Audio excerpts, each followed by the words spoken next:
Merci de votre fidélité au programme de Canal 3 Bénin. Après la grande édition du soir, on se retrouve pour la suite de cette émission 90 minutes au Bénin.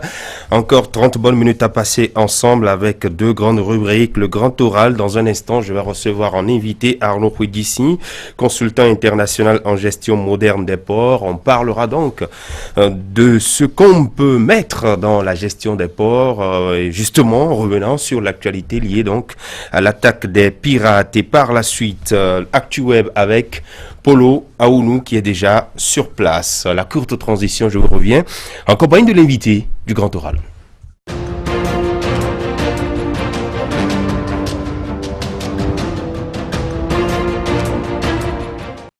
Arnaud Huidissi, bonsoir. Bonsoir, monsieur le journaliste. Bienvenue. Vous êtes consultant international en gestion moderne des ports. Avant de revenir donc sur la gestion des ports, sur ce qu'on peut comprendre de cette gestion, vous êtes un acteur portuaire. Oui. Vous suivez très bien l'actualité ces derniers jours. Comment avez-vous accueilli la nouvelle sur l'attaque des pirates à 16 km environ des passes d'entrée du port de Cotonou?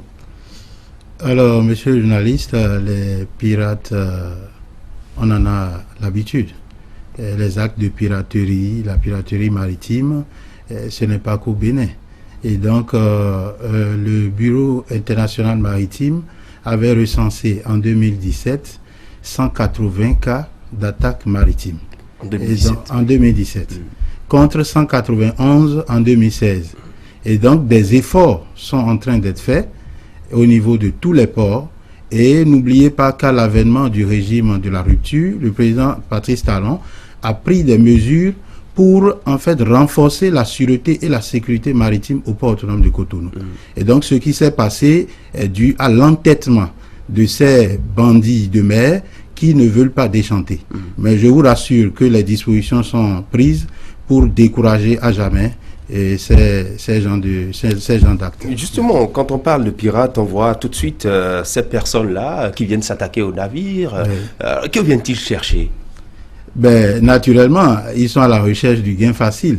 C'est des gens qui veulent enlever des personnes pour demander ensuite des rançons.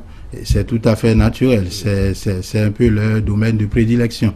Mais ce qu'il faut retenir, c'est que au niveau des ports du monde, dans le port de Cotonou, des dispositions sont prises pour décourager à jamais ces gens d'actes.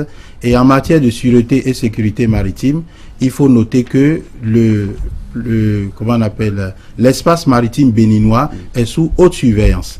Et donc, ce qui nous est arrivé ne signifie pas que les autorités de notre pays n'ont pas renforcé notre sécurité. Quelles que soient les dispositions qui seront prises, ces gens d'actes ne cesseront jamais d'avoir lieu. Et donc, tout ce que nous pouvons souhaiter, c'est que, comme le chef de l'État l'a fait d'ailleurs en réunissant les acteurs, les autorités, je crois que des solutions complètes seront trouvées pour éradiquer à jamais ce genre d'actes. Justement, nous attendons la suite des opérations pour retrouver donc les otages et le ravisseur. Revenons maintenant à la gestion moderne des ports. Vous êtes expert dans le domaine. Qu'est-ce qu'on peut comprendre par gestion moderne des ports? Bon, voilà, la gestion moderne des ports, c'est gérer autrement. Tout à fait, on avait l'habitude de voir des ports gérés par des politiques nommés. Donc, c'est des gens qui sont nommés parce qu'ils sont d'un tel ou tel parti. Aujourd'hui, notre chef d'État a décidé de confier notre port à des experts belges. Est-ce que c'est mauvais de nommer des politiques pour conduire les opérations? Ce n'est pas mauvais. D'ailleurs, ça nous profite tous. Moi-même qui vous parle, si c'était un politique qui était au port de Cotonou, ça allait me profiter. Mais quand nous allons regarder l'avenir de notre pays, quand nous allons regarder l'avenir de notre espace maritime, nous devons accepter cette forme de gestion pour évoluer. Et voilà, donc la présence des Belges au port autonome de Cotonou, ce type de gestion est prévu par le droit maritime. Nous n'allons pas faire des cours de droit maritime sur votre plateau, mais c'est prévu par les conventions internationales. Et donc Patrice Talon n'a rien inventé. Patrice Talon n'a fait que suivre les tests, que ce soit nationaux et internationaux, en faisant appel à ces experts pour en fait renforcer la gestion au niveau du port autonome de Cotonou. Alors cette gestion moderne, ça implique quoi en réalité? Cette gestion moderne, en fait, c'est une gestion qui consiste en fait à donner une certaine visibilité à un port. Quand vous confiez le port, par exemple, à quelqu'un qui a de l'expérience en général, il ne pourra pas apporter particulièrement quelque chose à la gestion du port autonome de Cotonou. Mais quand vous le confiez à des experts tels que les Belges qui sont là aujourd'hui, vous avez une certaine visibilité. Vous avez un certain nombre de rendements qui sont au profit de notre port. Et donc c'est le rendement qui est recherché. C'est une forme de gestion qui permet à l'État, par le biais d'un cahier de charges, d'exiger en fait un rendement. Et le rendement là, ça doit passer forcément par la compétitivité du port par rapport à d'autres ports. Tout à fait. Tout à fait. La compétitivité, c'est tout à fait naturel. Si notre port n'est pas compétitif, je ne sais pas pourquoi, dans notre espace UEMOA, il y a le Togo, il y a le Nigeria, il y a le Ghana. Et donc, si nous faisons appel à ces gens, c'est pour mieux gérer notre port et donner une certaine visibilité à notre port. Alors, le port autonome de Cotonou est passé en gestion déléguée depuis quelques années déjà. Le Bénin tire-t-il profit, et véritablement profit, de ce mode de gestion depuis quelques années? Bon, moi, personnellement, je n'ai pas les chiffres. Mais avec ce que j'observe et ce que je vois au niveau de notre port, je pense que nous en gagnons beaucoup. Parce que déjà, il faut voir au niveau des navires qui accostent, nous avons de plus en plus des navires qui accostent au large de nos côtes. Nous avons également le dragage qui a été fait. Donc, nous avons comment on appelle, en termes de profondeur, nous avons augmenté un peu quelques mètres, pardon. Et donc, nous pouvons dire que c'est des avancées. Parce que si le port était dans les mains d'un homme politique, il faut à ce niveau que l'État injecte de l'argent pour faire ses travaux. Mais quand c'est des gens à qui on confie la gestion déléguée, ce sont eux, avec les fonds qu'ils vont mobiliser à leur niveau, qui font ces travaux, et en retour, c'est notre pays qui en sort gagnant. Alors, quel avenir voyez-vous pour notre port, le port de Cotonou? Le port de Cotonou, c'est un port qui est fortement concurrencé. Mais comme vous le savez, le Niger dépend de nous.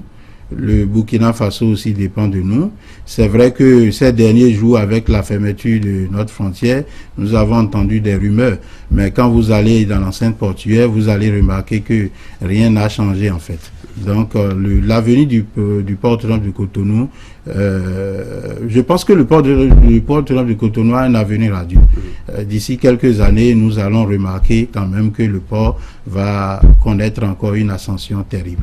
Vous avez beaucoup d'activités que vous menez. D'ailleurs, vous avez un cabinet que vous dirigez qui intervient aussi dans ce domaine-là. Mais au-delà de ça, vous êtes aussi un jeune acteur politique et membre fondateur du Parti Bloc Républicain. Vous présidez aussi un mouvement politique dénommé Jeunes Engagés pour les réformes de la rupture. Alors, qu'est-ce qui a motivé votre choix, vous qui êtes un expert maritime, à vous engager aussi sur un terrain politique?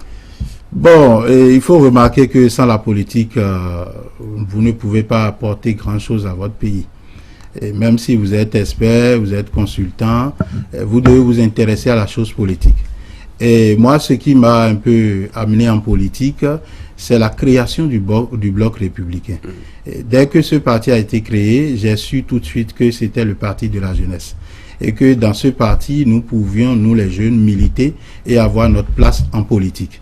Puisque ce rêve ne m'a jamais traversé par l'esprit, mais avec la création du bloc républicain, j'ai eu beaucoup d'espoir et c'est comme ça que je suis arrivé en politique.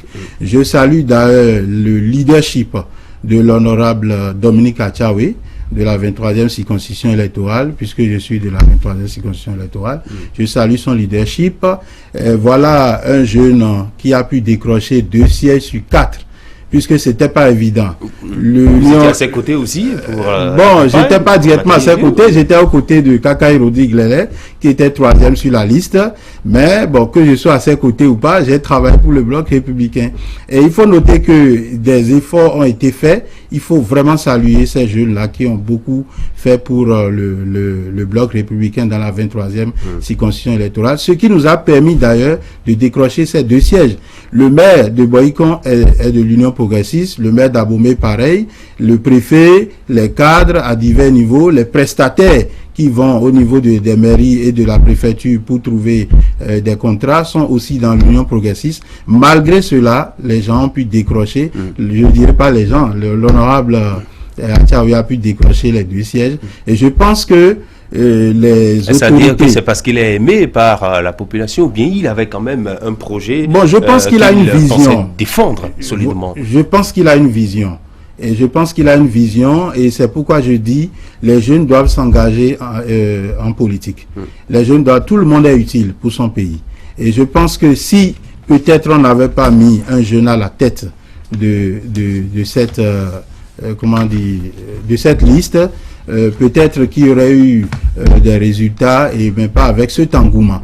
Et donc je tenais vraiment à saluer son leadership et demander aux autorités de transformer la 23e circonscription électorale en fief électoral du Bloc républicain au sud. Alors, ça, c'est une doléance. Je disais que vous présidez un mouvement de jeunes dénommé Jeunes engagés pour les réformes de la rupture. Pourquoi? Vous qui militez déjà dans un parti politique, vous avez quoi à faire avec ce mouvement a été créé bien avant mon adhésion au Bloc républicain. C'est vrai que je n'ai pas l'habitude de communiquer. Je travaille en silence. Mais comme vous m'avez donné l'opportunité aujourd'hui de m'exprimer, de dévoiler un peu nos stratégies.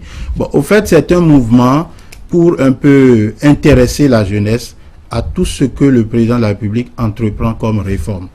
Et nous remarquons, dans la politique, il y a la mouvance, il y a l'opposition. Il ne suffit pas de critiquer. Il ne suffit pas d'émettre des critiques tout le temps. Il faut observer ce qui se fait. Il faut noter ce qui se fait. Et toute réforme a des hauts et des bas. Et donc, c'est pour un peu informer les jeunes sur ce qui se fait que nous sommes regroupés en mouvement et nous analysons au quotidien, quand nous avons le temps, les réformes qui sont souvent votées à l'Assemblée nationale et nous émettons des critiques quand même constructives. Donc, voilà. Alors, vos jeunes, c'est quoi leurs besoins aujourd'hui? Lorsque vous les écoutez, lorsque vous leur parlez des réformes, est-ce qu'ils se sentent véritablement concernés par ces réformes-là? Bon, il y en a qui se sentent véritablement concernés, il y en a qui ne se sentent pas concernés, mais nous leur expliquons pourquoi ils doivent se sentir concernés, puisque le Bénin est un patrimoine commun. Et aujourd'hui, tout ce que le président de la République fait ou entreprend comme réforme, c'est pour le futur. Ce n'est pas forcément aujourd'hui que nous allons constater les fruits. Mais demain, dans un avenir proche, nous jeunes allons bénéficier de tout ce qui se fait aujourd'hui. Très bien. Avant de vous laisser partir, vous avez suivi l'actualité, révision de la Constitution. Que pensez-vous de l'acte posé par les 83 députés? Bon, il faut dire que cette législature, j'ai toujours communiqué sur cette législature, c'est vrai pas à la télé, mais j'ai su dès leur arrivée que c'est une législature qui allait faire quand même des merveilles. Regardez cette constitution qui traîne depuis 1990.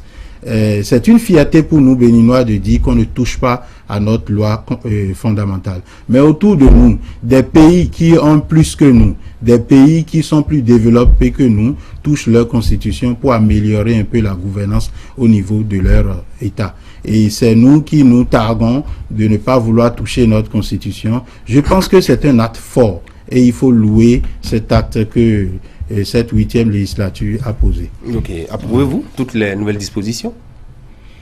Bon, j'avoue que je n'ai pas encore pris connaissance du test, mais par rapport déjà aux grandes lignes qui ont été évoquées, je pense quand même que ce qui a été fait, c'est vraiment au profit de la nation. Merci à vous. Arnaud Houidissi. Je rappelle donc que vous êtes consultant international en gestion moderne des ports. Avec vous, nous avons parlé de la piraterie, nous avons parlé de la gestion moderne des ports. Et puisque vous êtes aussi un jeune acteur politique, on est revenu un peu sur l'actualité politique. Merci d'être passé sur ce plateau. Merci, monsieur le journaliste. Merci bien.